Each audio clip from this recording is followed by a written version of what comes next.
Button चालू है। Hello. अच्छा।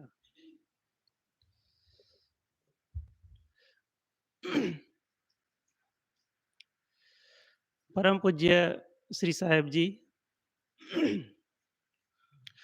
पूजनीय संत समाज, सम्मानित सत्संग प्रबंधुओं, श्रद्धा मूर्ति माताओं एवं प्यारे प्यारे बच्चों, मेरे लिए साहेब जी का निर्देश हुआ है, अतः आप सबके बीच इस कबीर जयंती के पावन अवसर पर कुछ देर अपना विचार रखने का प्रयास कर रहा हूँ।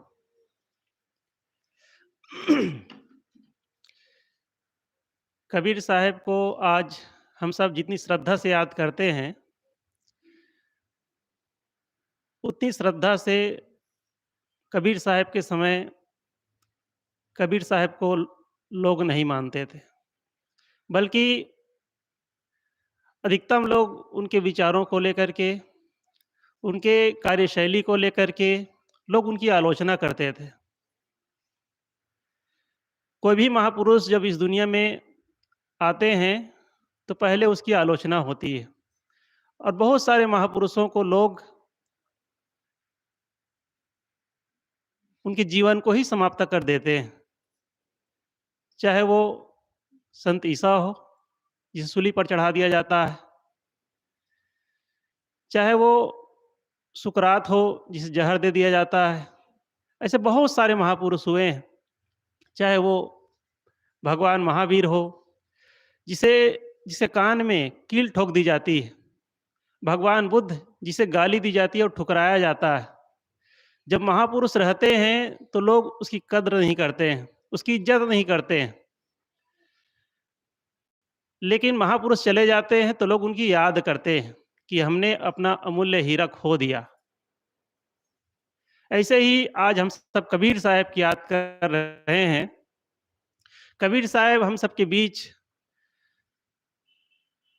कई सौ साल पहले से नहीं है, लेकिन उन्होंने समाज के लिए इतना बड़ा काम कर गए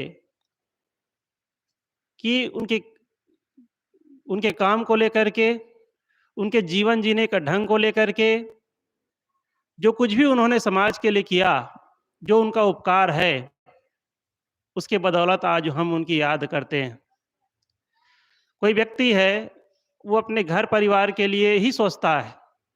घर का प्रमुख है, तो बच्चों की पढ़ाई कैसे होगी, मकान हम कैसे बना सकते हैं, बैंक बैलेंस कैसे कर सकते हैं, खेत का विस्तार कैसे कर सकते हैं, इन्हीं सारी चीज़ों के बारे में आदमी सोचता है।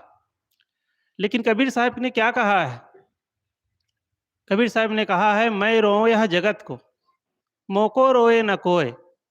कबीर साहब ने कहा कि मैं भी रोता हूँ, लेकिन मैं संसार के लिए रोता हूँ। मैं मनुष्य मात्र के लिए रोता हूँ। मैं एक व्यक्ति विशेष के लिए नहीं रोता हूँ। और कबीर साहब का रोने का मतलब यह नहीं था कि वो दुखी थे। वे देख रहे थे कि लोग कहाँ बहे जा रहे हैं, कहाँ भटक रहे हैं।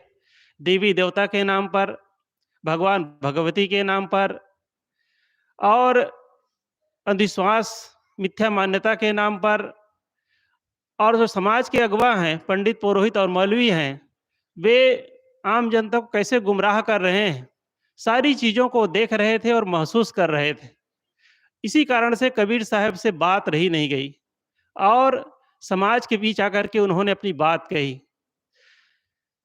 भारतवर्ष में बहुत सारे संत हुए हैं, जो अपनी बात किसी सत्संग पंडाल में या कुछ लोगों के बीच अपनी बात कहे हैं और एकांत में किसी कॉपी में अपने विचार लिखे हैं। लेकिन कबीर साहब अपनी बात चौराहे पर कहते हैं। एक निराले संत हैं, जो अपनी बात चौराहे पर कहते हैं, लोगों के बीच जा करके कहते हैं और कहते हैं, कहाँ है कबीर पुकार के? ऐसा नहीं, वो पुकार करके कहते हैं। पुकारने का मतलब जोर से कहना, जोर दे करके कहना। कबीर खड़ा बाजार में, ये साखी आप सब जानते होंगे, कबीर खड़ा बाजार में सबकी मांगे खैर, न काहू से दोस्ती न काहू से बैर। कबीर साहब कहते हैं कि मैं खड़े होकर के कहता हूँ, पुकार करके कहता हूँ, बाजार के बीच कहता हूँ, मतलब आम लोगों के बीच अपनी बात कहता हूँ। आम लोगों में आप समझ सकते हैं, यहाँ कहना अपनी बात सरल है। अपने भक्तों के बीच में अपनी बात कहना बहुत सरल है, लोग सुन लेंगे। लेकिन जहाँ आम लोग हैं, जहाँ विभिन्न मान्यताओं के लोग हैं, विभिन्न विचारों के मानने वाले लोग हैं, उनके बीच में अपनी बात कहना बहुत कठिन होता है। लोग लाठी और डंडा उठा सकते हैं, मार सकते हैं। सद्गुरु श्री अभिलाष साहब बताया करते थे कि जब लोग कथा सुनने आते थे उनके समय में, जीवन साधना जीवन की शुरुआत में, तो लोग डंडा लेकर के आते थे। और डंडा इसलिए लाते थे क्योंकि भूत प्रेत का खंडन होता था। तो डंडा पटक के कहते थे, आप कहते हैं भूत प्रेत नहीं होते, कैसे नहीं होते हैं भूत प्रेत? कबीर साहब तो बहुत पहले के संत हैं, उनके सामने भी यही बात आती रही होगी। आप कहते हैं भगवान नहीं होते, कैसे नहीं होते भगवान? लोग लड़ते रहे होंगे। इसीलिए तो अभी अभी हम सुन रहे थे ना, साँच कहो तो मारन धावै, झूठे जगपतियाना, संतो देखत जग बौराना। कबीर साहब को लोग समझते थे कि भटके हुए आदमी हैं, लोगों को गुमराह कर रहे हैं, लोगों को बेवकूफ़ बना रहे हैं। लेकिन कबीर साहब जानते थे, भले ही लोग मुझे एक भटका हुआ इंसान कहे, गुमराह इंसान कहे, लेकिन मैं सत्य के राही हूँ, सत्य के पथिक हूँ। किसी शायर ने बहुत सुंदर कहा है, इन्हीं बिगड़े दिमागों में भरे अमृत के लच्छे हैं, हमें पागल ही रहने दो, हम पागल ही अच्छे हैं। ये कबीर साहब पर लागू होता है। बहुत 52 कसनियों की बात आती है। 52 कसनियों का मतलब होता है उन्हें तमाम प्रकार के कष्ट दिए गए, सताए गए। लेकिन कबीर साहब ने अपनी बात कहना बंद नहीं किया।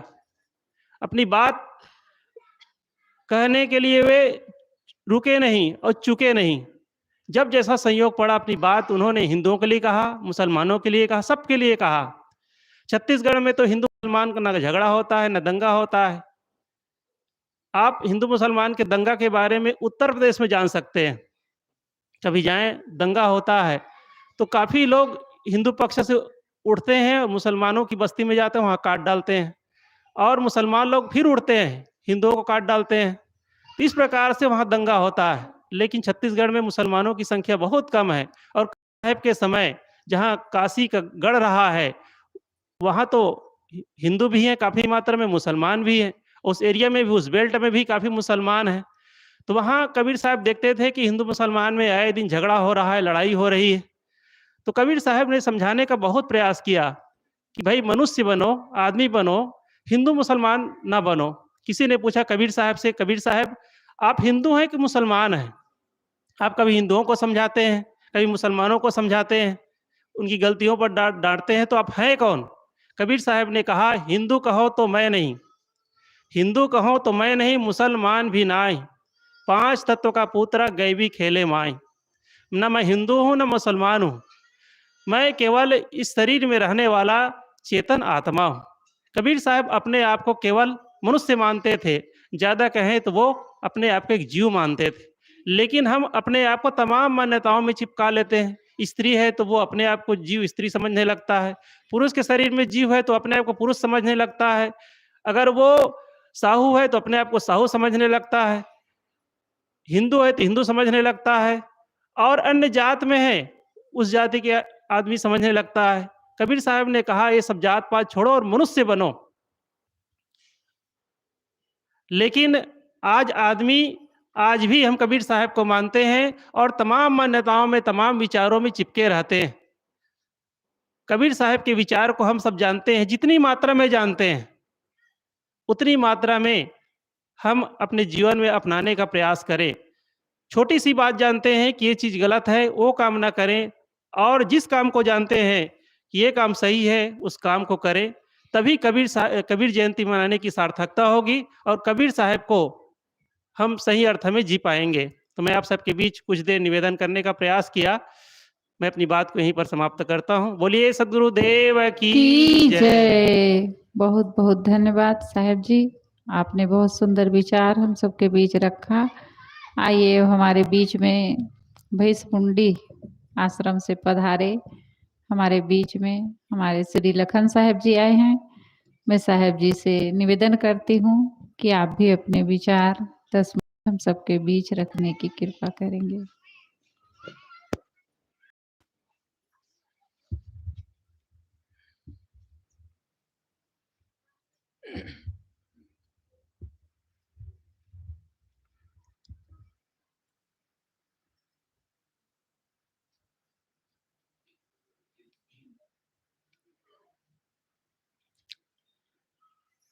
बोलिए सदगुरु कबीर साहेब की, सदगुरु कबीर साहेब की, सदगुरु कबीर साहेब की। साहेब बंदगी, साहेब बंदगी, साहेब बंदगी। मंच पर विराजमान परम श्रद्धेय पूज्य श्री साहेब जी, पूजनीय संत समाज और दूर दूर से पधारे हुए सदगुरु कबीर साहब के अनन्य प्रेमी जन, इतनी गर्मी में इतनी दूर दूर से आए हुए हैं, आप क्या चाहते हैं? क्या मांग है जीवन की कि इतनी गर्मी में हम तप रहे हैं? मनुष्य के अंदर का एक मांग है, उस मांग को पूरा करने के लिए आदमी विभिन्न स्थानों पर जाता है। आज सदगुरु कबीर साहब की जयंती पर्व मना रहे हैं। यहाँ हमें क्या मिलेगा, क्या लक्ष्य को लेकर के आए हैं, सबको विदित है। हम सब जानते हैं कि क्यों आए हैं और क्या हमें चाहिए। जितना आदमी का दिमाग, कबीरपंथी कहलाने वालों का दिमाग जितना गुमराह में है, उतना अन्य पंथ वालों का नहीं है, मैं जहां तक समझता हूं। ये आदमी यदि किसी दूसरे के सत्संग में चले जाएंगे तो वहां के विचारों को श्रवण करेंगे, वहां के विचारों को ग्रहण करेंगे, तो ये सही है कि बटा हुआ है। हम किसके माने, किसके सुने, किसके समझें? जरूरत है अपने दिल दिमाग को सही करने का। कबीर के विचार तो सुनते सुनते 627 वर्ष बीत गए और 627 वर्षों से महात्मा प्रचार कर रहे हैं। कबीर साहब मानवतावादी थे। कबीर साहब बाह्य चमत्कार, अंधविश्वास के खिलाफ थे। आज हम किस परिवेश में, किस स्थिति में, किस मानसिक स्थिति के इंसान बने हुए हैं, ये आप सबका निजी विषय है। हमारे मानसिक स्थिति क्या है, मानसिक दशा क्या है, मनोदशा क्या है, वर्तमान में मेरा मांग क्या है, इन सारी हमारे जैसे लोगों को, जो अपने समझ में कम रखने वाले व्यक्ति को सीधी सीधी बात बोलते हैं। शायद आपको बुरा लग सकता है, और कबीर साहब को बुरा लगना आश्चर्य नहीं होता था। उनको तो सब बुरा ही कहते थे। हमें सब बुरा कहते, इससे क्या फर्क वाला है? यदि हमारे द्वारा आपको सही ज्ञान नहीं मिला, सही मैसेज नहीं मिला, सही संदेश नहीं मिला, तो महात्मा के विचार विचार नहीं कहलाता है। आपको सही दिशा, सही ज्ञान, सही बोध, सही समझ सदगुरु कबीर साहब ने कभी नहीं कहा है कि मैंने प्रकट हुआ है। कहां पर सुन ले आपकी प्रकट हुआ है, बताइए मुझे। कबीर साहब साहब कहा है कि कबीरा जब हम पैदा हुए, मैं जब पैदा हुआ, कबीर साहब ने यह नहीं कहा कि मैं प्रकट हुआ हूं। आप ऐसे जगह में चले जाएंगे जहां चमत्कार की बातें, कबीर साहब को परमात्मा, कबीर साहब के ईश्वर ये सिद्ध करते हैं, उस जगह में जाएंगे तो आप कबीर साहब को आकाश से बैठा देते हैं, और जब यहाँ आते हैं तो उसको जन्म जयंती के रूप में मनाते हैं। ये हमारी दोनों तरफा है। हम दो तरफा आदमी ना बने। हमें बनना चाहिए निष्पक्ष, निष्पक्ष चिंतन, निष्पक्ष विचार, यथार्थ विचार। वास्तव में सत्य क्या है, असत्य क्या है। कबीरा जब हम पैदा हुए, जब मैं पैदा हुआ, जब मैं जन्म लिया, कबीर साहब कभी नहीं कहा कि मैंने प्रकट हुआ। लेकिन 75% आदमी कबीर साहब को ईश्वरी, परमात्मा, ब्रह्म, भगवान यही मान करके पूजा प्रार्थना अपने घर में सब करते रहते हैं। कबीर साहब को जानना अलग बात है, लेकिन कबीर साहब के बारे में जानना अलग बात है। कबीर साहब के बारे में जिस दिन जानेंगे, उस दिन उसकी फोटो की आरती आप नहीं करेंगे, उस पर आप फूल नहीं चढ़ाएंगे, उस पर आपको तमन्ना नहीं मांगेंगे। हम कबीर साहब को जानते हैं, लेकिन कबीर साहब के विचार को नहीं जानते। कबीर साहब के विचारों को हम मुर्दा की तरह लेते हैं। जब हमारे दिमाग में विचार ही नहीं जानते हैं, उसके जीवन के बारे में नहीं जानते हैं, वो किस चीज की मान्यता को मानते थे कि आज ये चीज आज समाज की जरूरत है, समाज में केवल सत्संग करके, आपको फूल पत्ती चढ़ा करके आप भगवान ईश्वर को खुश कर सकते हैं, संत को खुश कर सकते हैं। इससे ज्यादा परिवर्तन नहीं हो सकता है। जीवन में यदि परिवर्तन चाहते हैं कुछ, तो हमारे मानसिक स्थिति है, मनोदशा है, इसको सही करना होगा। और जितना हम बाहरी फोकस देंगे, बाहर से कुछ चाहेंगे, हमको कुछ भी नहीं मिलेगा। आज से आप 20 वर्ष के जो थे वही आगे भी रहेंगे। तो मेरा निवेदन है, आप कहीं भी जाते हैं तो अपने दिल दिमाग को ऐसा बनाएं कि वास्तव में यहाँ के विचार हमारे लायक है कि नहीं है। यदि लायक नहीं है तो गए हैं तो आप, ऐसा नहीं है कि जाना नहीं है।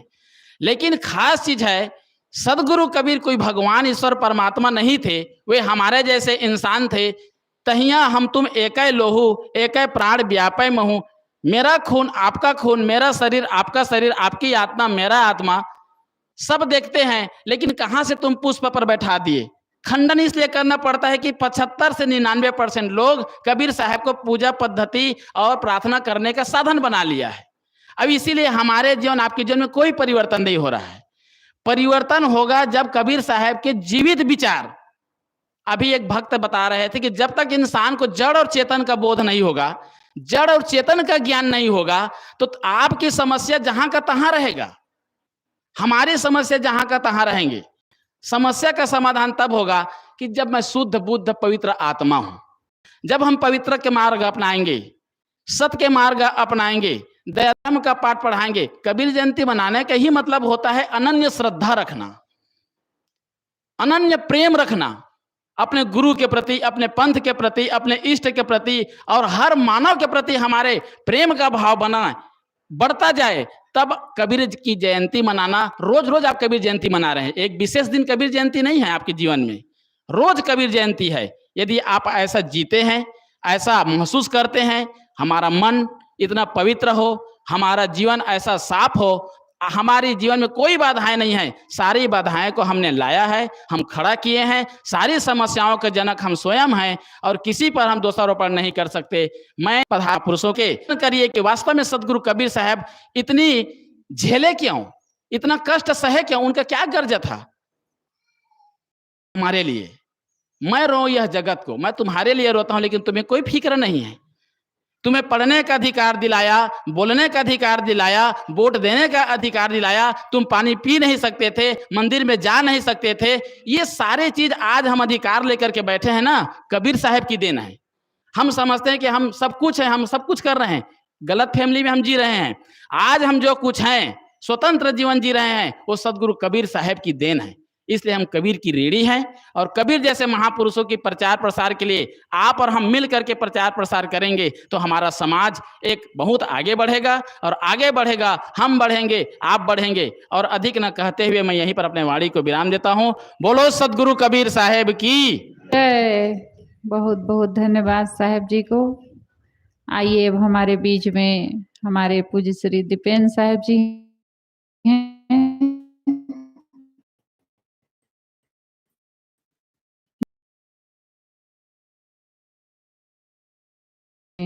10 मिनट अपने विचार रखने की कृपा करें।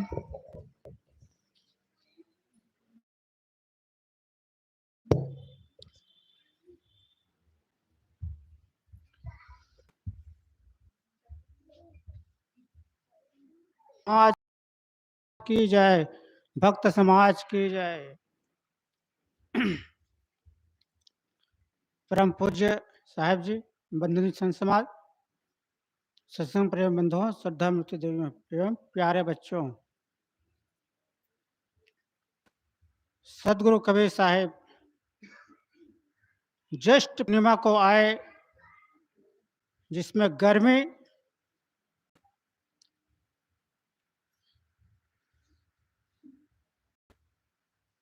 हम लोग सुख और शांति चाहते हैं, आसक्त हो जाते हैं, इसी कारण हमें दुख होता है, चिपकाहट।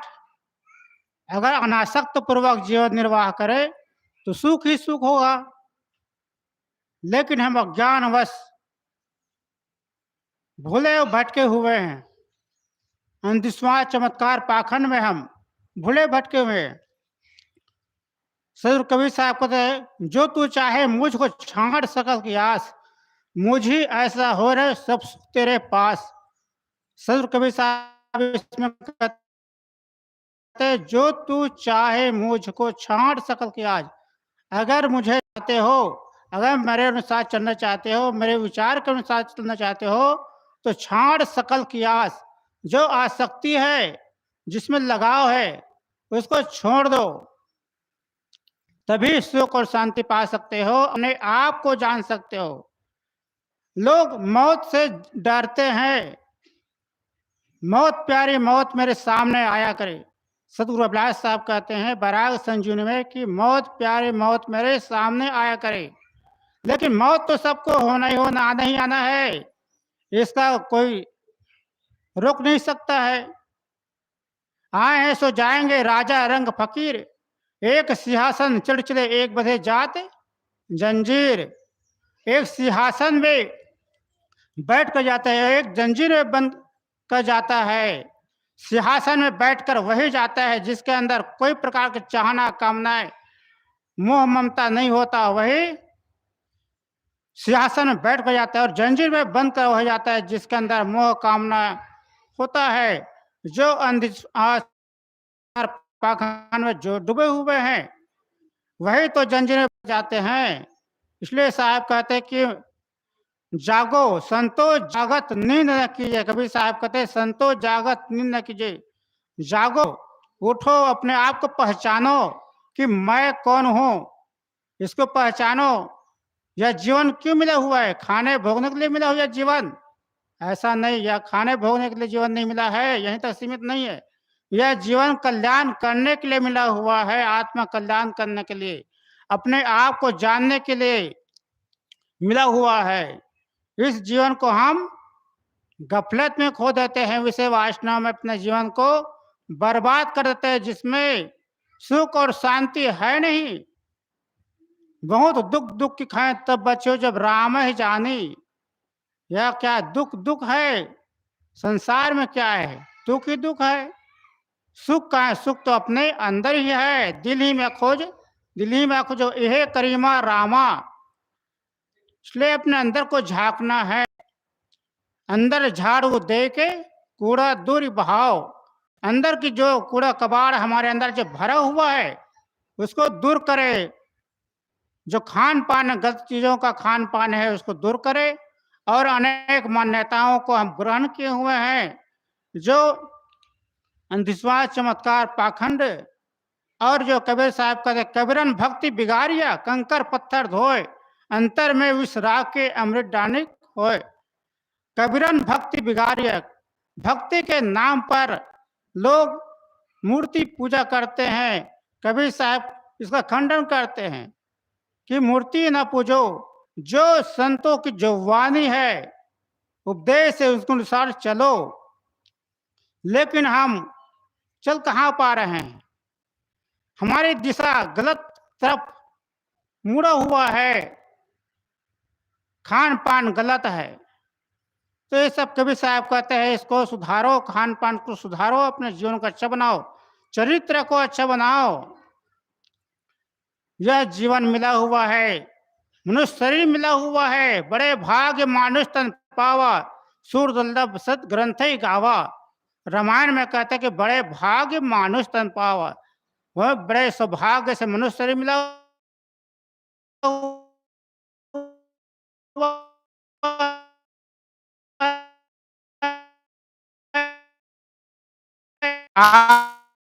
आप निबेरा, आप जिद लख, आप ठर हुए कहाँ घर तेरा, यह अवसर निश्चय तो प्राणी अंत को नहीं तेरा। कहें कभी सुनो संतो कठिन काल को घेरा। इस पर कवि साहब कहते बंदे कर ले आप निबेरा, है बंदमान जो तू वासनाओं का निर्वाह करो, वासनाओं को छोड़ो, बंदे कर ले आप निबेरा।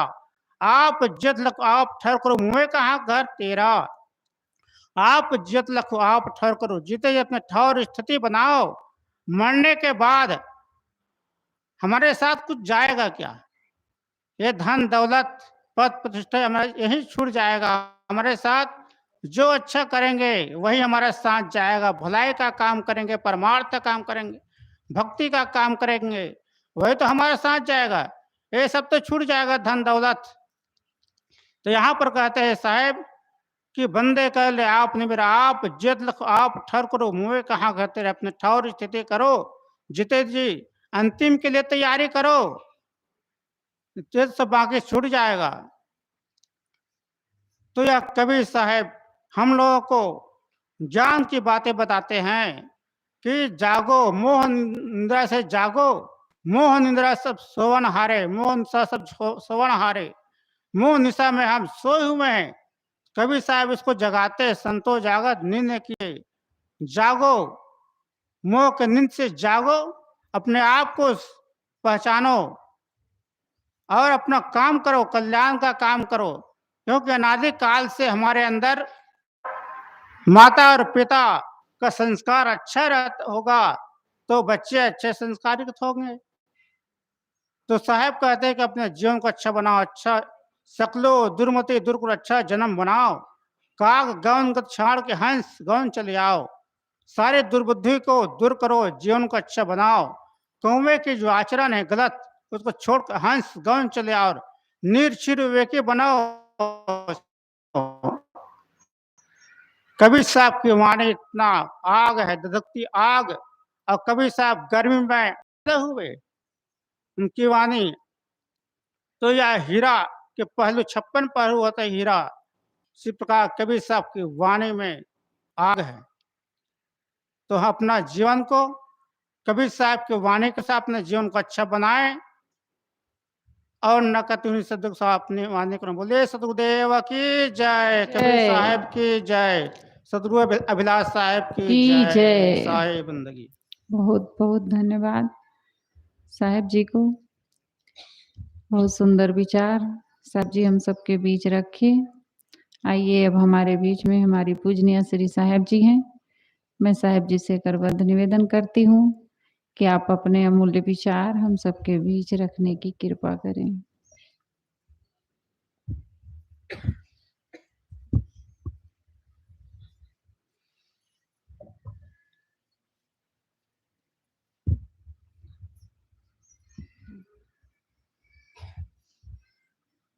बोलिए सदगुरु कबीर साहेब की जय, सदगुरु श्री अभिलाष साहेब की जय, संत समाज की जय, भक्त समाज की जय।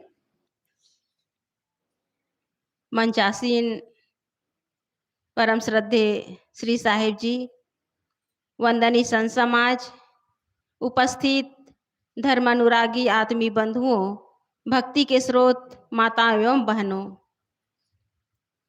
आप सबको विदित है कि हम सब यहाँ सदगुरु कबीर साहब जी की जयंती मनाने के लिए एकत्रित हुए हैं। मशाल लेकर के अवतरित होते हैं। जितने भी महापुरुष हुए हैं, चाहे सदगुरु कबीर साहब जी हो, महात्मा बुद्ध हो, भगवान महावीर हो, ईसा मसीह हो, शंकराचार्य हो, विवेकानंद हो, सुकरात जी हो, जितने भी महापुरुष हुए हैं, उनका उद्देश्य है लोगों में सुधार हो, लोगों का जीवन सुंदर ढंग से व्यतीत हो। लेकिन लोग जो है महापुरुष के पीछे उनके जीवन में चमत्कार जोड़ देते हैं, उसे ईश्वरवाद अवतारवाद घोषित कर देते हैं, और यही सबसे बड़ी विडंबना है। इस संसार में जितने भी महापुरुष जन्म लिए हैं, माता पिता के द्वारा ही जन्म लिए हैं। उनका पालन पोषण, उनका परवरिश किस ढंग से हुआ, ये महत्वपूर्ण नहीं है। महत्वपूर्ण है कि उन महापुरुषों ने समाज के लिए, जन कल्याण के लिए क्या किए हैं, ये महत्वपूर्ण है। लेकिन लोग जो है महापुरुषों की जो वाणी है, उनका जो व्यक्तित्व है, उनका जो कर्तृत्व है, इस पर अमल नहीं करते। केवल पूजा पाठ करके सोचते हैं कि हमारा उद्धार हो जाएगा, हमारा कल्याण हो जाएगा, लेकिन ये कभी होने वाला नहीं है। जब तक उनकी वाणियों को हम आत्मसात नहीं करेंगे, उनकी बताए हुए मार्ग पर चलेंगे नहीं, तब तक जीवन सुधरने वाला नहीं है। सदगुरु कबीर साहब जी एक ऐसे महान संत थे जिन्होंने जीवन पर्यंत लोगों को जगाने का प्रयास किया। वो एक संत ही नहीं, एक क्रांतिकारी विचारक थे। समाज में जो ऊंच नीच की भावना थी, लोगों के बीच में जो खाई थी, उसे पाटना चाहते थे। कबीर साहब के समय में हिंदू और मुस्लिम अपने अपने सांप्रदायिकता में घिरे हुए हैं, अपने को श्रेष्ठ अपने सांप्रदायिकता में घिरे हुए हैं, अपने को श्रेष्ठ और महान बता रहे हैं। लेकिन सदगुरु कबीर साहब जी किसी संप्रदाय को, किसी जाति को, किसी कुल को, किसी वर्ण को श्रेष्ठ नहीं कहा, श्रेष्ठ कहा है मानव को। मानव से बढ़कर और कोई श्रेष्ठ नहीं है, क्योंकि सबकी उत्पत्ति एक समान होती है और सबका जीवन निर्वाह एक ढंग से होता है। लेकिन लोग जो है सांप्रदायिकता में अपने आप को बंद कर लिए हैं और एक दूसरे के प्रति भेदभाव की दीवार खड़ी करके अपने अंदर भाईचारे की भावना को पूरी तरह समाप्त करते जा रहे हैं।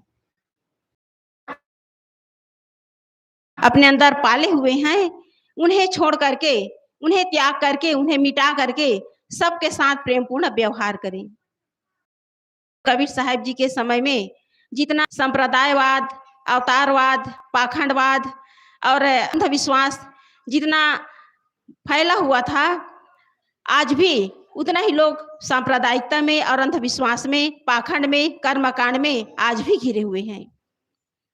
कबीर साहब के समय में जितनी उनकी वाणी की आवश्यकता थी, उससे ज्यादा आज आवश्यकता है। पहले तो लोग जो है अपने परिवार रहते थे, लेकिन दुर्भाग्य है कि अब परिवार में लोगों के प्रति प्रेम की भावना नहीं है। पहले हम अपने को सुधारे, अपने परिवार को सुधारे, तब हम आगे बढ़ सकते हैं। हम अपने ही परिवार में, अपने ही समाज में, अपने ही पास पड़ोस में यदि पुनः व्यवहार नहीं, तो हम किसी भी कीमत पर न पारिवारिक स्तर पर आगे बढ़ सकते हैं, न सामाजिक स्तर पर, न राजनीतिक स्तर पर और न आध्यात्मिक स्तर पर। केवल हम एक दूसरे के खींचातानी में जीवन को ढो रहे हैं, टांग खींचने का काम करते हैं, एक दूसरे को नीचा दिखाने का काम करते हैं। तो ये मनुष्यता नहीं है। मनुष्यता है मानवीय गुणों को धारण करना। ये सदगुरु कबीर साहब जी का संदेश है कि मानुष तेरा गुण, मानवीय गुणों को धारण नहीं कर पा रहे हैं, केवल दुर्गुणों में और अनेक प्रकार के मानसिक विकारों में अपने जीवन को खो रहे हैं। हमारे अंदर कहां से आती है? अपने अंदर अज्ञानता के कारण, अपने अंदर जो कुसंस्कार है उसके है।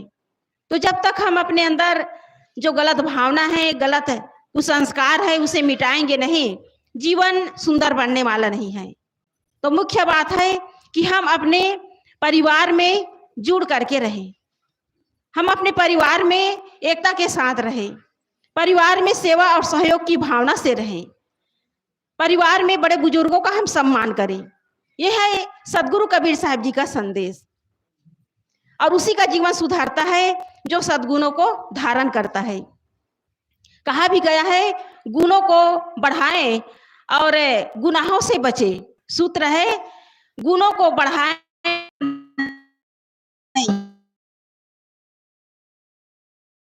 नहीं, शुरुआत करें। आज छोटे छोटे बच्चे गलत आगे बढ़ रहे हैं, उनका खान पान बिगड़ रहा है, उनका जीवन बिगड़ रहा है, लेकिन लोगों को इस बात पर कोई, उनके अंदर कोई सोच ही नहीं है कि हम न्यू जनरेशन अंधकार की ओर बढ़ रहा है। किसी की दृष्टि नहीं जा रही है, केवल खाने पीने और भोगों को भोगने में ही अपने जीवन को बर्बाद कर रहे हैं। कभी हमने सोचा भी नहीं कि हमारे बाल बच्चे किस दिशा में जा रहे हैं, उनका जीवन कैसे सुधरेगा, उन्हें हम कैसे संस्कार दें, उनके जीवन को कैसे सुधारें। इसी गांव में अभी 16 साल के, 20 साल के, 12 साल के, 8 साल के, 10 साल के कितने बच्चे होंगे, लेकिन किसी का मन सत्संग में नहीं लगता, और इसकी वजह है माता पिता की कमी। माता पिता खुद नहीं चाहते कि बच्चे जो है सत्संग में जाएं। यदि आप उसे सत्संग में लाते हैं, कथा भागवत में ले जाते हैं, कहीं मंदिरों में ले जाते हैं, तो हो सकता है उसके अंदर कुछ अच्छा संस्कार बने, उसके अंदर श्रद्धा जगे। बच्चों को सुधारना, बच्चों को संस्कार देना, ये माता पिता का दायित्व है। बच्चे के लिए धन इकट्ठा, जमीन इकट्ठा करना, उनके लिए मोटर गाड़ी खरीदना, मकान बनाना, ये जरूरी है। जरूरी है उनके जीवन को सुंदर बनाना, सुंदर संस्कार देना। तब जो है आने वाली पीढ़ी जो है अच्छे समाज, अच्छे देश के निर्माण में कुछ सहयोग कर सके। ये हमारी जिम्मेदारी है, एक एक व्यक्ति की जिम्मेदारी है। परिवार को सुधारने, गांव को सुधारने, समाज को सुधारने के लिए एक एक व्यक्ति की जिम्मेदारी है। और इसमें यदि हम पीछे हट गए तो कभी हम आगे नहीं बढ़ सकते। तो सदगुरु कबीर साहब जी ने कहा है कि सबके साथ प्रेम पूर्ण व्यवहार करो। लेकिन दुर्भाग्य है आज आदमी से ही परेशान है, जानवरों से परेशान नहीं है, किसी कीड़े मकोड़े से परेशान नहीं है, आदमी से ही परेशान है। क्योंकि आदमी की भावना दूषित हो रही है। आदमी अपने मन को विकृत करते जा रहे हैं, गलत विचारों के कारण, गलत संस्कारों के कारण, गलत भावनाओं के कारण।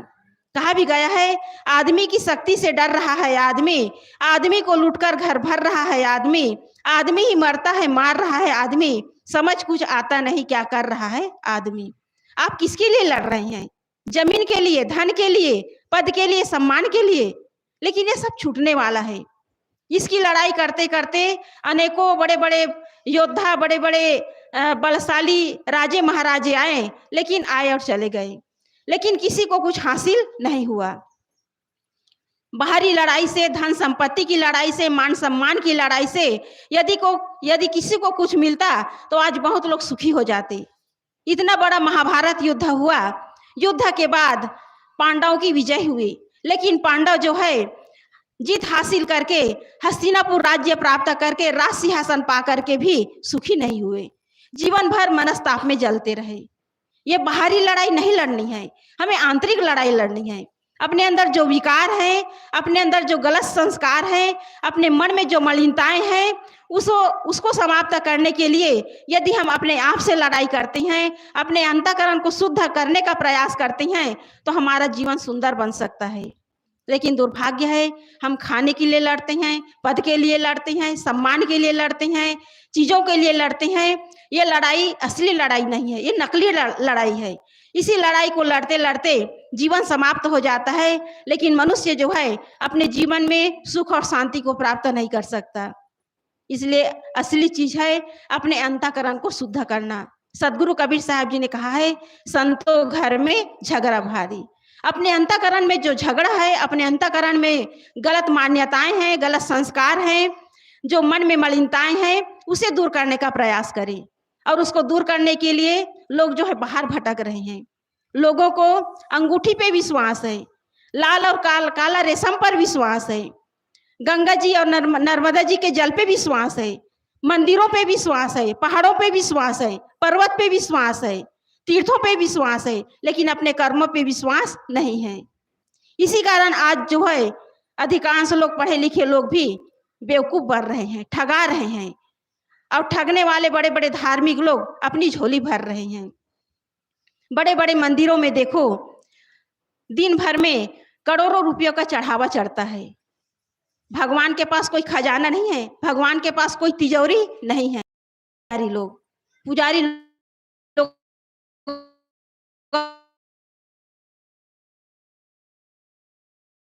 मंदिर में शंख और घंटा बजाता है, खुद आता है।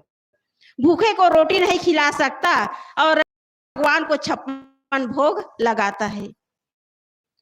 असली चीज है अपने जीवन को समझना कि हम इस मानव जीवन में आकर के हमें करना क्या है और हम कर क्या रहे हैं।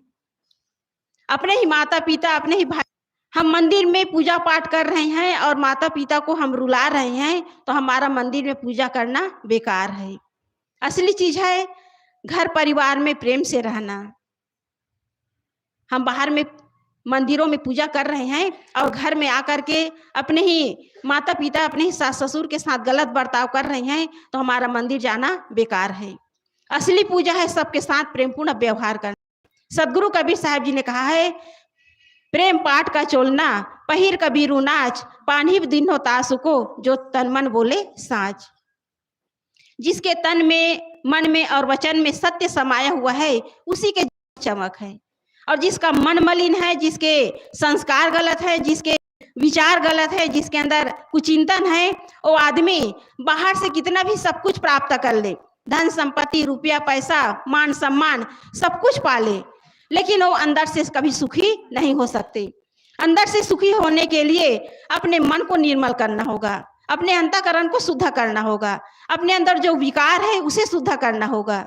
सदगुरु कबीर साहब जी ने कहा है, यह मन तो निर्मल भया, जैसे गंगा नीर, पीछे पीछे हरि फिरे, कहत कबीर कबीर। हम अपने मन को निर्मल करें।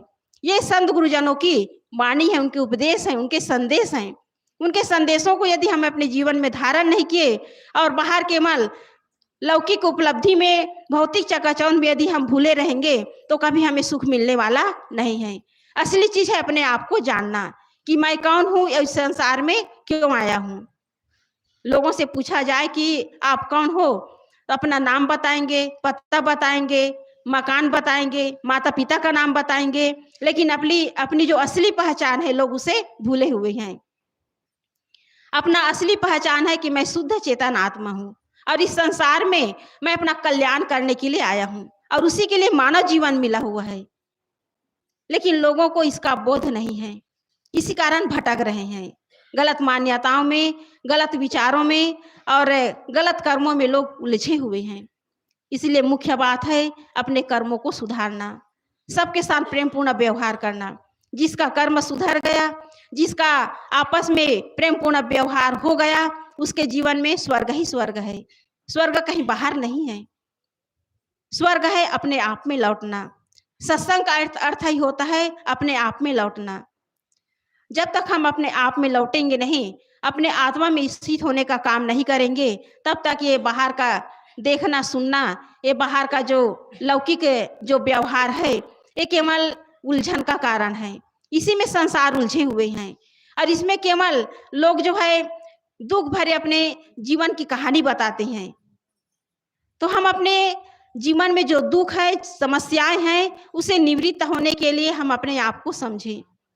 जब तक हम अपने आप को समझेंगे नहीं, अपना हम जीवन का मूल्यांकन नहीं करेंगे, तब तक जीवन सुखमय होने वाला नहीं है।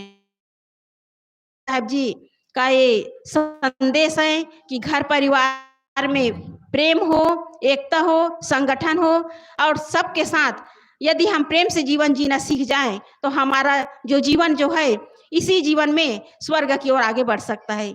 हम अपने जीवन में सुख शांति को प्राप्त कर सकते हैं, वो सुख कहीं बाहर नहीं है।